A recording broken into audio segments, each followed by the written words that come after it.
Hello everyone, आज हम इस वीडियो में डिस्कस करने वाले हैं 14 नवंबर के करंट अफेयर्स क्विज। चैनल पे आप लोग नए हैं तो चैनल को सब्सक्राइब कर लें, वीडियो अच्छी लगे तो वीडियो को लाइक कर दें। और जो हमारी डेली क्विज चल रही है करंट अफेयर्स की, उसका लिंक आपको डिस्क्रिप्शन बॉक्स में मिल जाएगा, आप लोग वहाँ से जाके प्रैक्टिस कर सकते हैं करंट अफेयर्स के क्वेश्चन की। यहाँ पे फर्स्ट क्वेश्चन है हमारा, consider the following with reference to the common metabolic disorders associated with cardiovascular kidney metabolic syndrome. So cardiovascular kidney metabolic syndrome से रिलेटेड यहाँ पे कौन सा है ये बताना है हमने। सो यहाँ पे जो हमारा राइट आंसर होगा वो होगा हाइपरलिपिडीमिया। सो हाइपरलिपिडीमिया जो होगा ये हमारा राइट आंसर होगा। 1 एंड 3 जो है हाइपोग्लिसीमिया एंड हाइपरथायरॉयडिज्म ये नहीं होता है, और basically cardiovascular kidney metabolic syndrome नहीं होता है। दैट्स वाई जो आंसर होगा हमारा वो होगा हाइपरलिपिडीमिया। सो यहाँ पे हमसे करेक्ट पूछ रहे थे, करेक्ट होगा हमारा ओनली 1। करेक्ट पूछ रहे थे, करेक्ट आंसर होगा option number A, only 1। Next question is, consider the following with reference to the central reserve police force. So CRPF से रिलेटेड यहाँ पे स्टेटमेंट है। स्टेटमेंट 1 है, the primary role of the CRPF is counter insurgency operations and law and order maintenance. So यहाँ पे statement 1 जो है हमारी बिल्कुल करेक्ट होगी। सीआरपीएफ का जो प्राइमरी रोल होता है वो क्या होता है, basically counter insurgency operations and law and order को मेंटेन करना। सो यहाँ पे स्टेटमेंट 1 जो है हमारी बिल्कुल करेक्ट है। सेकेंड स्टेटमेंट की अगर हम बात करें, यहाँ पे हमसे करेक्ट पूछ रहे हैं। सेकेंड स्टेटमेंट है, the motto of the CRPF is service and loyalty. So यहाँ पे स्टेटमेंट 2 हमारी बिल्कुल करेक्ट है। मोटो जो होता है सीआरपीएफ का वो क्या होता है, service and loyalty. That's why statement 2 भी हमारी करेक्ट है, स्टेटमेंट 1 भी करेक्ट है। थर्ड स्टेटमेंट है, the Ministry of Defence controls the CRPF. So अगर हम मिनिस्ट्री ऑफ डिफेंस की बात करते हैं तो मिनिस्ट्री ऑफ डिफेंस बेसिकली जो एक्सटर्नल डिफेंस मैटर्स होते हैं, एक्सटर्नल डिफेंस मैटर्स को के लिए रिस्पॉन्सिबल कौन सी मिनिस्ट्री होती है, ministry of defence. But CRPF जो है ये इंटरनल डिस्टर्बेंसेस को कंट्रोल करने के लिए। दैट्स वाई यहाँ पे जो होगी हमारी स्टेटमेंट 3 इनकरेक्ट होगी, बिकॉज ये मिनिस्ट्री ऑफ डिफेंस नहीं है, मिनिस्ट्री ऑफ होम अफेयर्स होगा। Ministry of home affairs control the CRPF.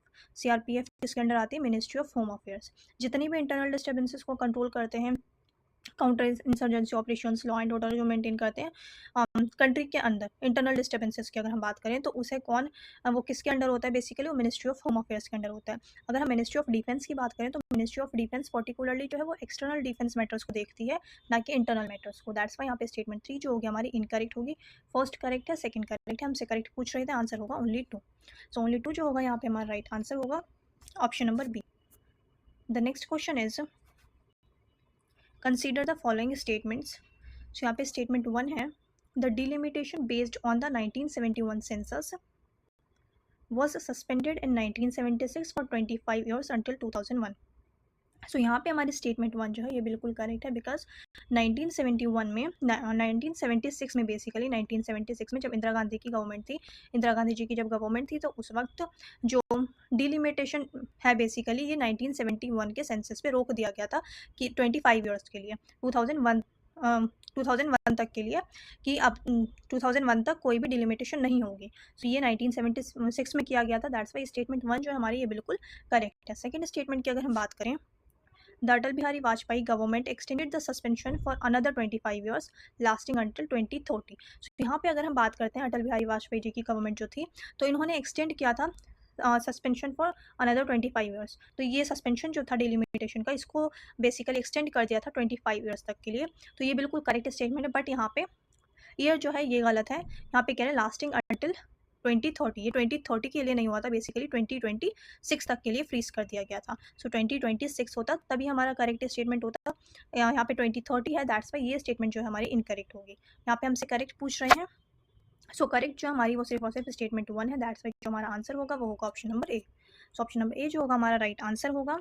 The next question is, which of the following statements are correct. यहाँ पे करेक्ट पूछ रहे हैं in respect of the state public service commission. So state public service commission की अगर हम बात करें तो यहाँ पे स्टेटमेंट 1 है, article 315 of the Indian constitution provides for the establishment of the state public service commission. So यहाँ पे स्टेटमेंट 1 बिल्कुल करेक्ट है। स्टेटमेंट 1 जो है ये बिल्कुल करेक्ट है। आर्टिकल 315 में मेंशन किया गया है establishment of state public service commission के लिए। देन सेकंड स्टेटमेंट है, the governor of the state appoints the chairman and members of an SPSC. So governor जो होते हैं ये अपॉइंट करते हैं चेयरमैन को स्टेट पब्लिक सर्विस कमीशन के, एंड मेंबर्स को। Chairman and members are appointed by governor. So यहाँ पे सेकंड स्टेटमेंट जो होगी ये भी बिल्कुल करेक्ट स्टेटमेंट है। थर्ड स्टेटमेंट है, The reports of each SPSC are submitted annually to the state legislative assembly. So यहाँ पे स्टेटमेंट 3 जो है ये भी बिल्कुल करेक्ट है कि जो स्टेट पब्लिक सर्विस कमीशन होती है ये हर साल एनुअली जो है ये सबमिट करती हैं स्टेट लेजिस्लेटिव असेंबली को अपनी रिपोर्ट्स. सो दैट्स वाई यहाँ पे स्टेटमेंट 1, 2 एंड 3 तीनों ही बिल्कुल करेक्ट है. आर्टिकल 315 एस्टैब्लिशमेंट की बात करती है स्टेट पब्लिक सर्विस कमीशन की. सेकंड स्टेटमेंट कह रही है गवर्नर जो होते हैं गवर्नर अपॉइंट करते हैं मेंबर्स को एंड चेयरमैन को SPSC के.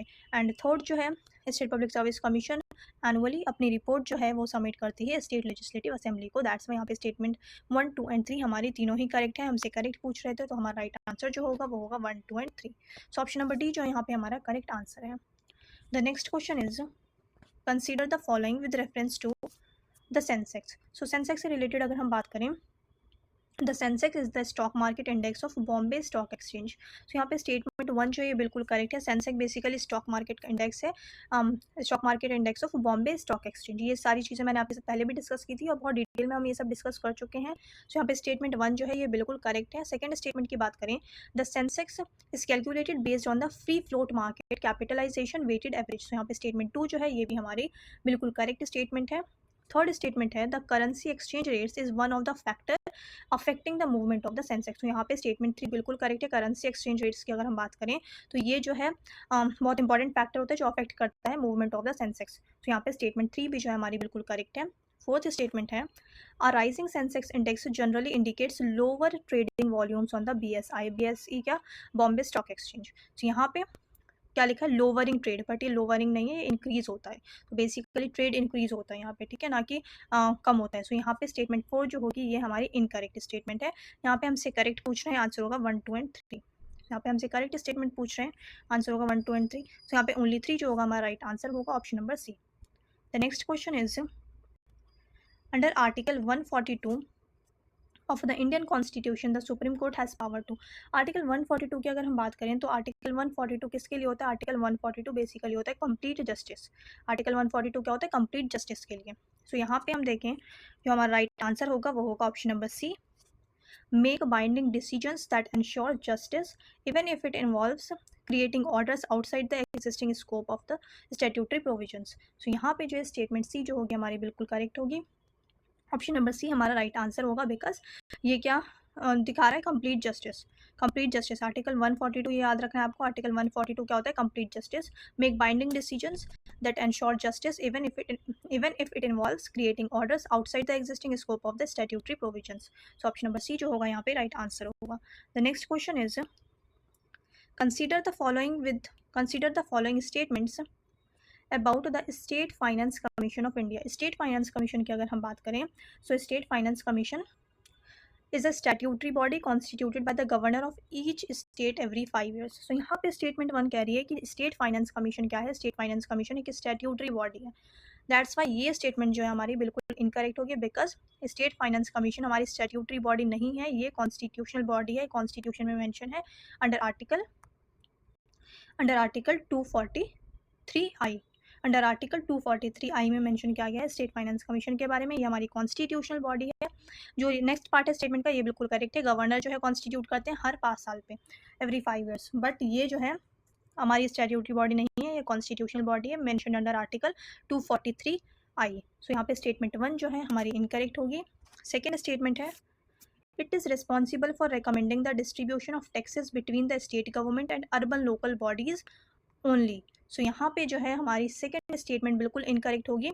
यहाँ कह रहे हैं कि जो स्टेट फाइनेंस कमीशन होता है ये रेकमेंड करता है distribution of taxes between state government and urban local bodies के बीच में सिर्फ. तो यहाँ पे ओनली लिखा है कि बट ऐसा नहीं होता. ये जो है रिस्पॉन्सिबल होता है, रिकमेंड करता है distribution of taxes between the state government and rural and urban local bodies both.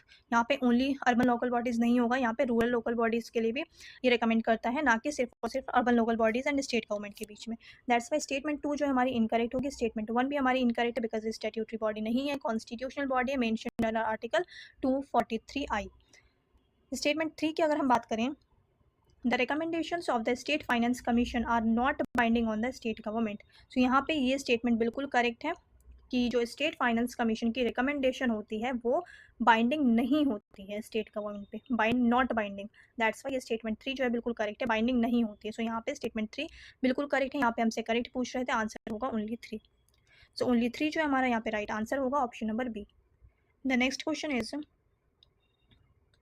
what are Wegovy and Ozempic which have recently been in the news? So अगर हम ये विगोवी एंड ओजेम्पिक ड्रग की बात करें, medicine की बात करें, तो ये किस चीज़ के लिए होती है बेसिकली, मैंने पहले भी आपके साथ डिस्कस किया था, ये होती है basically medications approve for managing diabetes and weight loss के लिए। सो बी जो होगा ऑप्शन नंबर बी यहाँ पे हमारा राइट आंसर होगा।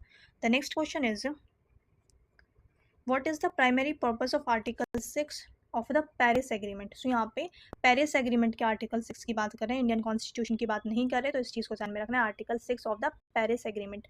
सो आर्टिकल 6 पेरिस एग्रीमेंट का आर्टिकल 6 क्या कहता है? ये basically to enable voluntary international cooperation on emissions reduction through carbon markets and other mechanism. So यहाँ पे ऑप्शन नंबर सी जो होगा यहाँ पे राइट आंसर होगा। The next question is which of the following statements best describes the geopolitical significance of Scarborough Shoal? So Scarborough shawl की अगर हम बात करें, ये बेसिकली क्या है, ये एक रीफ है जो कि साउथ चाइना सी में लोकेटेड है, साउथ चाइना सी में लोकेटेड है, एक रीफ है ये स्कैरबोरो शॉल जो कि लोकेटेड है साउथ चाइना सी में। और अगर हम बात करें स्कैरबोरो शॉल की, तो ये 120 नॉटिकल माइल्स जो है फ्रॉम द फिलीपींस, और ये जो है basically Scarborough Shoal Philippines and China के बीच में जो है ये एक डिस्प्यूटेड एरिया है। चाइना और फिलीपींस दोनों ही क्लेम करते हैं इस टेरिटरी पे, दैट्स वाई ये जो है न्यूज़ में था स्कैरबोरो शॉल चाइना एंड फिलीपींस के कॉन्फ्लिक्ट की वजह से। सो यहाँ पे जो है हमारा राइट आंसर होगा It is a small reef in the South China Sea, contested primarily between China and the Philippines, known for its rich fishing grounds and strategic location. That's why statement D जो होगी यहाँ पे हमारी बिल्कुल correct statement है। एक बार इसको map पे देख लेते हैं, तब आप लोगों को अच्छे से और क्लियर हो जाएगा। सो पहले हम इसको मैप पे देखते हैं। सो यहाँ पे ये चाइना है, ये आपको मैप पे दिख रहा होगा, ये जो है ये है साउथ चाइना सी है, और यहाँ पे अगर हम देखें ये है स्कैरबोरो शॉल। सो बेसिकली एक रीफ है स्कैरबोरो शॉल, ये आपको दिख रहा होगा यहाँ पे स्कैरबोरो शॉल, और ये फिलीपींस, ये रहा फिलीपींस से 120 नॉटिकल माइल्स है, और स्कैरबोरो शॉल पे जो है चाइना भी क्लेम करता है एंड फिलीपींस भी जो है क्लेम करता है, दोनों ही कंट्री जो है स्कैरबोरो शॉल पे क्लेम करते हैं कि ये हमारी टेरिटरी, दैट्स वाई ये डिस्प्यूटेड एरिया है between China and Philippines Scarborough Shoal. I hope आप लोगों को क्वेश्चंस अच्छे लगे होंगे। चैनल पे आप लोग नए हैं तो चैनल को सब्सक्राइब कर लें, वीडियो अच्छी लगे तो वीडियो को लाइक कर दें। अब मिलते हैं नेक्स्ट वीडियो में।